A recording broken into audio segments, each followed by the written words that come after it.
আজ প্রায় ১ মাস পর ভালো মতো করে ঠাকুর ঘরে আর কি পুজো দেওয়া যাবে, কারণ আমাদের যেহেতু অশৌচ ছিল ১ মাস পর আর কি অশৌচ কাটলো, নখ কাটা হয়ে গেছে কালকে।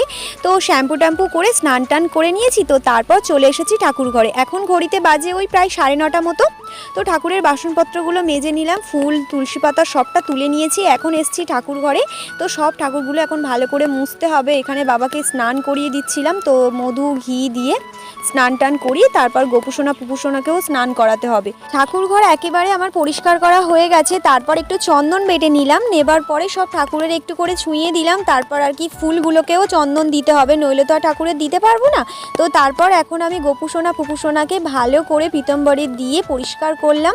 ১ মাস যেহেতু স্নান করানো হয়নি না, ওই জন্য না কেমন একটু গাগুলো কালো কালো হয়ে গেছিলো, তাই ভালো করে পরিষ্কার করে ঘি মধু দিয়ে স্নান করিয়ে দিলাম। আর এই যে জায়গাটা দেখছো, এর একটা না আমি কিছুদিন আগেই কিনেছিলাম এইসব ঠাকুরের জিনিসপত্র রাখার জন্য, আর গোপুদের জামাগুলো